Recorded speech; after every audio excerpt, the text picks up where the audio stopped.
شیخ رشید کے ساتھ زیادتی ہو گئی ہے۔ ناظرین، یہ میں نہیں کہہ رہا، شیخ رشید صاحب جو وزیر ریلوے ہیں ان کا اپنا آج کا یہ بیان جو ہم نے مختلف چینلز پہ دیکھا اور سنا، وہ یہ فرما رہے ہیں کہ لاک ڈاؤن کے فیصلے میں انہیں شریک نہ کرنا بڑی زیادتی کی بات ہے۔ یہ بیان انتہائی حیرت انگیز بھی ہے اور اپنے اندر کئی سوالات بھی لیے ہوئے ہے۔ شیخ رشید کا یہ کہنا کہ انہیں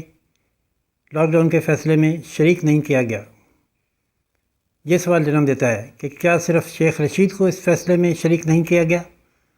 یا عمران خان حکومت کو اس فیصلے میں شریک نہیں کیا گیا؟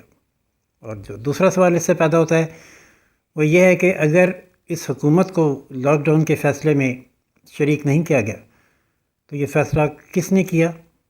وہ کون سی قوتیں ہیں جو اتنے بڑے بڑے فیصلے نہ صرف کر رہی ہیں بلکہ ان فیصلوں میں حکومت کو بھی شریک نہیں کر رہی؟ کیا اس میں غلطی ان قوتوں کی ہے یا خود اس حکومت کی ہے؟ ناظرین، یہاں پہ آپ کو یاد ہوگا کہ چند روز قبل وزیر اعظم نے جب پہلا خطاب کرونا وائرس کے حوالے سے کیا تو خطاب سے پہلے بڑی توقع تھی کہ وزیر اعظم کوئی اہم اعلان کریں گے، اور خبریں بھی یہی چل رہی تھیں کہ وزیر اعظم پاکستان آج کرونا کے حوالے سے قوم سے خطاب کریں گے۔ انہوں نے خطاب شروع کیا تلاوت قرآن پاک ترانہ۔ جتنا ٹائم تلاوت قرآن پاک اور ترانے میں لگتا ہے اس سے بھی کم وقت میں انہوں نے اپنے خطاب کو صرف یہ بتا کر وائنڈ اپ کر دیا کہ کرونا ایک خطرناک وائرس ہے جو تیزی سے پھیلتا ہے، عوام احتیاط کریں۔ کوئی فیصلہ نہیں اور کوئی مستقبل کی پلاننگ نہیں دی گئی، جبکہ سندھ دھڑا دھڑ اقدامات پہ اقدامات لے رہی تھی، اور صرف سندھ ہی کیا، پوری دنیا میں ڈراسٹک میجرز لیے جا رہے تھے، لاک ڈاؤنز ہو رہے تھے اور عوام کے علاج کے لیے طرح طرح کے اقدامات کیے جا رہے تھے۔ سوچ بچار جاری ہے، سائنسدان ویکسین تیار کرنے کے لیے سر جوڑ کے بیٹھے ہوئے ہیں، ڈاکٹرز نئی سے نئی دوائیاں ٹرائی کر رہے ہیں، اور ایک خوش آئند بات یہ ہے کہ ایک بیان کے مطابق امریکہ میں ایک دوائی جو ملیریا کے لیے استعمال ہوتی ہے وہ ایفیکٹو ہو بھی گئی ہے، جس کا چند دن پہلے ٹرمپ نے ذکر کیا تھا، اور اس کو دوبارہ ٹرائی کیا گیا ہے جس کے مثبت نتائج سامنے آئے ہیں۔ جبکہ فرانس میں بھی ڈاکٹر نے دو دوائیوں کے کمبینیشن سے ایک تجربہ کیا ہے جو کامیاب رہا ہے۔ بہرحال امریکہ تو اس دوائی کا کل سے استعمال شروع کرانے جا رہا ہے، اور توقع یہ ہے اور دعا یہ ہے اللہ تعالیٰ سے کہ یہ کامیاب ہو جائے۔ رہی بات پاکستان کی، تو یہاں عوام میں تو جو شعور ہے یا نہیں ہے، لیکن حیرت انگیز بات دیکھنے میں یہ آئی کہ خود وزیر اعظم صاحب نے جو دوسرا خطاب کیا اس میں انہوں نے یہ فرمایا کہ میں لاک ڈاؤن اس لیے نہیں کر رہا کہ جو 25% لوگ دیہاڑی دار ہیں وہ کہاں جائیں گے، وہ بھوکے مر جائیں گے، ہم گھر گھر کھانا نہیں پہنچا سکتے، اگر صورتحال اٹلی جیسی ہوئی تو لاک ڈاؤن کر دوں گا۔ یہ وہ جملہ تھا جس نے سب کو نہ صرف لرزا کے رکھ دیا بلکہ وہ قوتیں جو عمران خان کو حکومت میں لا کر پاکستان چلوانے اور اس کو سنبھالنے کا تجربہ کر چکی ہیں وہ بھی اس کو برداشت نہیں کر سکیں، یعنی کہ ہزاروں کی تعداد میں اموات ہوں اور لاکھوں لوگ مریض بن جائیں تو تب جا کے عمران خان صاحب لاک ڈاؤن کریں گے۔ یہ کسی بھی طرح قابل قبول نہیں تھا۔ پھر ہوا یہ کہ سر جوڑے گئے، اجلاس ہوا، فیصلہ ہوا، اور چیف سیکرٹری سے یہ کہا گیا کہ آرٹیکل 245 کے تحت ایک نوٹیفیکیشن جاری کر کے فوج کو طلب کیا جائے۔ چیف سیکرٹری کی یہ جرت نہیں تھی کہ اس کال کو انکار کرتا، اس نے وزیر اعظم کو بتایا اور یہ نوٹیفیکیشن جاری کر دیا، جس کے فوراً بعد ایک اور کال میں انہیں کہا گیا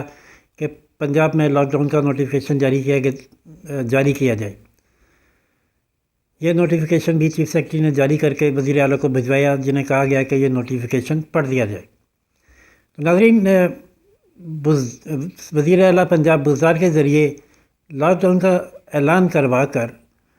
صرف ان پر نہ چھوڑنے کا مقصد یہ تھا کہ کہیں صرف یہ اعلان کی حد تک ہی محدود نہ رہ جائے اور لاک ڈاؤن ناکام ہو جائے، کیونکہ لاک ڈاؤن کا اعلان اگر ہو جائے تو پھر اس کو ناکام نہیں ہونا چاہیے، اس کی ناکامی انتہائی خطرناک نتائج کو جنم دے سکتی ہے جس کا کوئی توڑ ہو سکتا ہے نہ سدے باب۔ لہٰذا اس کو ایفیکٹو بنانے کے لیے فوج کو بھی 245 کے تحت سول ایڈ میں شہروں میں لانا ضروری تھا، اور وہ کیا گیا، کیونکہ یہ ضروری نہ ہوتا اگر حکومت اپنے طور پر لاک ڈاؤن کا فیصلہ کرتی اور اسے مؤثر بنانے کے لیے اقدامات کرتی، جیسے کہ سندھ حکومت نے کیا بھی۔ لیکن انہیں بھی بہرحال رینجرز کی ضرورت پڑی اس کو مؤثر بنانے کے لیے۔ اب سوال یہ پیدا ہوتا ہے کہ کیا شیخ رشید صاحب یہ بتائیں گے کہ انہیں انڈیویجولی اس فیصلے میں شامل نہیں کیا گیا، یا وہ کابینہ کا حصہ ہیں اس حکومت کا جس پوری حکومت کو اس فیصلے میں شامل نہیں کیا گیا؟ کیا واقعی حکومت کو اس فیصلے میں شامل نہیں کیا گیا؟ اگر ایسا ہے تو پھر یہ کیا میسج ہے اس حکومت کے لیے اور عوام کے لیے، اور خاص طور پر DGISPR کا یہ سلوگن کہ غیور عوام اور فوج مل کر کرونا کا مقابلہ کریں گے؟ اگر یہ نعرہ حکومت پاکستان لگاتی کہ پاکستان کے عوام اور حکومت پاکستان مل کر کرونا کا مقابلہ کریں گے اور اس کو شکست دیں گے، تو یقیناً حکومت آگے مستحکم بھی ہوتی اور اپنے لیے ہمدردیاں، حمایت اور مزید سپورٹ بھی حاصل کرتی، لیکن حکومت نے عوامی سپورٹ کا یہ موقع کھو دیا ہے، خود کو مستحکم بنانے کا یہ موقع کھو دیا ہے، بلکہ اپنے لانے والوں کے شاید راستے بھی جدا کر لیے ہیں۔ ان ساری صورتحال کے بعد یہ کہنا مشکل ہوگا کہ وہ دونوں ایک ہی پیج پر ہیں۔ اگر پھر بھی حکومت کی گردان یہی رہتی ہے کہ سب ایک پیج پر ہیں، تو اللہ کرے ایک پیج پر رہیں اور یہ ملک اس کرائسس سے متفقہ طور پر نکل آئے، مشترکہ طور پہ کوششیں کی جائیں، جیسا کہ شہباز شریف پاکستان آئے، شہباز شریف نے اور بلاول نے مل کر اس پر سر جوڑے اور تمام سیاستدانوں کو ساتھ مل کر بیٹھنے کی اپیل بھی کی، لیکن ایک شخص کی ہردرمی پھر اس قومی اتحاد کے آڑے آ رہی ہے، آتی رہے، باقی تمام سیاسی جماعتیں متحد ہو جائیں، تب بھی اس ملک کی بہتری کی کوئی راہ نکل آئے گی۔ تو ناظرین، اسی کے ساتھ اجازت دیجیے راشد حبیب کو روشن پاکستان نیوز سے لائک اور سبسکرائب کرنا نہ بھولیے گا۔ اللہ حافظ۔